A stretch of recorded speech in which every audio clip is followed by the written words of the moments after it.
Hello friends, कैसे हैं आप सब लोग। उम्मीद करते हैं आप सभी अच्छे होंगे। आज देखेंगे हम 11 क्वेश्चन से लेकर, इससे पहले वाले वीडियो में 1 to 10 प्रैक्टिस किए थे। आज देखेंगे 11 to 20। तो फर्स्ट, हेलो फ्रेंड्स, कैसे हैं आप सब लोग। इससे पहले वाले वीडियो में 1 to 10 हम लोग प्रैक्टिस किए थे सीडीपी का। आज करेंगे 11 to 20, यानी कि 11 से 20 तक 10-10 का प्रैक्टिस सेट रहेगा। और आप कमेंट करके बताएंगे कि आपका इसमें आउट ऑफ 10 में कितना आप स्कोर कर पा रहे हैं। उसी हिसाब से हम लोग थ्योरी का स्टार्ट करेंगे प्रैक्टिस, और थ्योरी पढ़ेंगे। लेकिन जब नोटिफिकेशन सीटेड दिसंबर 2023 का आ जाएगा तब। तो देखते हैं फर्स्ट क्वेश्चन। एक बच्चे में दूसरों की नीयत और इच्छाओं को समझने की योग्यता या बुद्धि किस स्वरूप को दर्शाती है।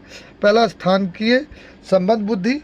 तो ये स्थानिकीय संबंध बुद्धि ना के बराबर होगा, इसको कट करते हैं। अंतरावैयक्तिक बुद्धि, इसको आप डाउट में रखिए, आगे पहले पढ़ लेते हैं। अंतरावैयक्तिक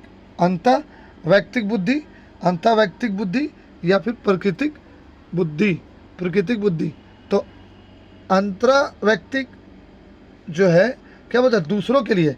तो दूसरों के लिए अंतरावैयक्तिक इस्तेमाल होता है और खुद के लिए अंतरावैयक्तिक इस्तेमाल होता है। तो यहाँ पर क्या दूसरों के लिए, तो इंट्रापर्सनल होगा। तो उस हिसाब से बी जो है वो सही होगा। तो कौन सा सही हो गया, आंसर बी हो गया। चलिए नेक्स्ट क्वेश्चन की तरफ हम लोग बढ़ते हैं। अगला क्वेश्चन नंबर 12 क्वेश्चन क्या कहता है कि राष्ट्रीय शिक्षा नीति 2023 यानी कि 2020 यानी कि एनईपी 2020 के हिसाब से अपनी मातृभाषा में शिक्षित होना शैक्षिक और प्रौद्योगिकी उन्नति में बाधक है। बाधक ये निगेटिव है, इस पर थोड़ा सा अलर्ट रहिएगा। विद्यालय को बच्चे को अंग्रेजी भाषा की प्रथम भाषा के रूप में सीखने और बोलने की प्रोत्साहित करना चाहिए। यहाँ पर जो प्रथम भाषा बोल दिया ये निगेटिव है, इस पर भी थोड़ा सा आप अलर्ट रहिएगा, है ना, क्योंकि क्वेश्चन पॉजिटिव में है तो निगेटिव वर्ड को हटाते चलना है। सी ऑप्शन क्या है, बाल विद्यार्थी के लिए बहुभाषी होने के उच्च संज्ञानात्मक लाभ हैं। बहुभाषिकता ये पॉजिटिव वर्ड है, इसको आप रखिएगा, ये हो सकता है सही हो। पहले 4 पढ़ लेते हैं क्योंकि मोर अप्रोप्रिएट लगाना है। द्विभाषी उपागम विद्यार्थी में उलझन पैदा करता है, ये पूरी तरह से एब्सोल्युटली रॉन्ग है। उलझन पैदा नहीं करता है, बहुभाषिकता उलझन नहीं पैदा करता है बल्कि क्लियरेंस करता है। तो बी भी गलत और ए भी गलत। उस हिसाब से बचा कौन, सी। तो ऑप्शन नंबर सी इस क्वेश्चन का सही आंसर है। चलिए नेक्स्ट देखते हैं, नेक्स्ट क्वेश्चन की तरफ। क्वेश्चन नंबर 13 क्या, जेंडर क्या है। जेंडर खाली जगह भूमिका है। जेंडर खाली जगह भूमिका कैसा भूमिका है, अधिग्राहिक, जन्मजात, जैविक या अनुवांशिक निर्धारित। तो जेंडर कभी भी अनुवांशिक निर्धारित नहीं होता है, तो इसलिए इसको हम लोग हटा देंगे। जन्मजात तो बिल्कुल नहीं होता है, जैविक नहीं होता है, अधिग्रहित होता है। तो इसमें सही आंसर होगा, ऐसे ये डाउटफुल होता है लेकिन इसका सही आंसर होगा अधिग्रहित। यानी कि जेंडर को हम लोग बनाया है ना, नहीं, जेंडर जो होता है वो अनुवांशिक होता है, अनुवांशिक जैविक होता है, अनुवांशिक नहीं होगा, जन्मजात नहीं होगा, अधिग्रहित तो जेंडर नहीं बल्कि लिंग होता है। तो बच गया कौन, जैविक। तो जैविक बायोलॉजिकल प्रोसेस है जेंडर, मेल और फीमेल। और जो लिंग होता है ना, वो क्या होता है, तो आपको सामाजिक होता है। चलिए नेक्स्ट क्वेश्चन देखते हैं। नेक्स्ट क्वेश्चन के बारे में क्या है, सतत एवं समग्र मूल्यांकन का प्राथमिक उद्देश्य है। कंटिन्यू एंड कम्प्रिहेंसिव इवैल्यूएशन का मेन उद्देश्य क्या है, मेन मोटो क्या है, छात्रों कि एक दूसरे की तुलना करना। इसको सबसे पहले काटिए क्योंकि क्वेश्चन पॉजिटिव में है। छात्रों की समझ को आंकना और पाठ्यक्रम तथा शिक्षा शास्त्र को उसके अनुसार रूपांतरित करना। हो सकता है ये सही हो, इसको डाउट में रखिए। छात्रों को उनके प्रदर्शन के अनुसार वर्गीकरण करना, ये पूरी तरह से रॉन्ग है। वर्गीकरण तो करना ही नहीं चाहिए जिस बेसिस पर छात्रों को किसी विषय में सफल विफल भी गलत है। तो फर्स्ट गलत, थर्ड गलत और फोर्थ गलत, यानी कि ए सी डी गलत। तो बचा कौन, बी। तो बी हो जाएगा सही। चलिए नेक्स्ट क्वेश्चन देखते हैं। क्वेश्चन नंबर नेक्स्ट 14 के बाद 15 में क्या है क्वेश्चन, 15 क्वेश्चन है, अपनी कक्षा के लिए मूल्यांकन पद्धति तय करने से पहले एक शिक्षक को किन बातों पर ज़्यादा ध्यान देना चाहिए।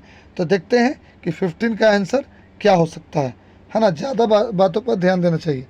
तो मेरे अलावा इन परिणामों का उपयोग कौन करेगा, ठीक है। विशिष्ट छात्रों के अधिगम वक्र का पता लगाने का सर्वोत्तम तरीका है, नहीं, ये गलत है, 2 हटा दीजिए।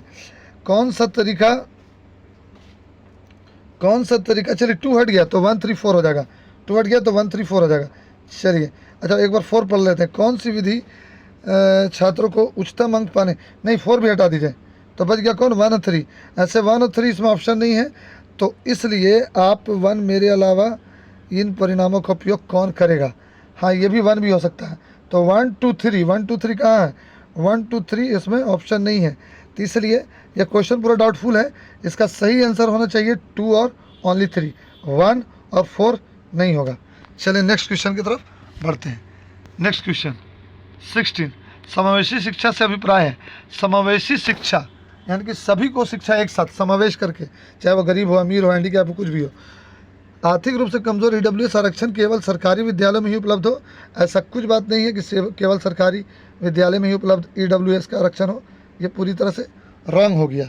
फिर देखते हैं नेक्स्ट, दिव्यांग छात्रों को सिर्फ विशेष विद्यालय में ही, ऐसा नहीं है, विशेष विद्यालय में पढ़ाना जरूरी नहीं है, बल्कि विशेष उपागम से या विशेष प्रबंध करके या विशेष इक्विपमेंट इस्तेमाल करके नॉर्मल स्कूल में पढ़ाना है। हाँ, उसके प्रति मतलब विशेष इक्विपमेंट इस्तेमाल करना है, युक्ति इस्तेमाल करना है। चलिए आगे देखते हैं इसका अगला ऑप्शन है कि सरकारी विद्यालयों में केवल अंग्रेजी भाषा नहीं, बहुभाषिकता होनी चाहिए। तो बच गया कौन, डी, योग्यता से परे होकर सभी को गुणवत्ता, हाँ ये सही है, डी। पहले को ऑप्शन को आप काटना शुरू कीजिए, सीडीपी में यही बात है कि पहला ऑप्शन कटना चाहिए। चलिए नेक्स्ट क्वेश्चन को देखते हैं। कथन ए और कथन बी में कौन सही है। पढ़ते समय एक शिक्षक को पाठ सामग्री को दर्शाने के विभिन्न तरीके अपनाने चाहिए, यह बिल्कुल सही है। अलग अलग प्रोसेस अपनाना चाहिए, अलग अलग मेथड अपनाना चाहिए। सेकंड क्या, शिक्षक की अधिगमकर्ताओं की विविध आवश्यकताओं हेतु अपने शिक्षण शास्त्र को उनके अनुकूल करना चाहिए, यह भी बात सही है कि हाँ बच्चों के अनुकूल ही हमारा शिक्षण शास्त्र होना चाहिए।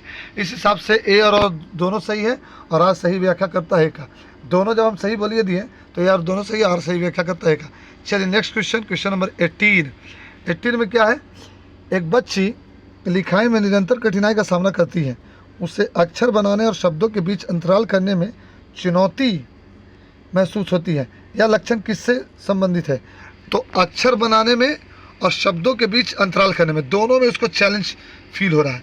तो इसके लिए जब चैलेंज फील हो रहा है तो चलिए ऑप्शन पढ़ते हैं। पठन वैकल्प ऐसा कुछ नहीं है, क्योंकि यहाँ पर पढ़ नहीं रही है, लिख रही है। पठन वैकल्प बिल्कुल नहीं होगा।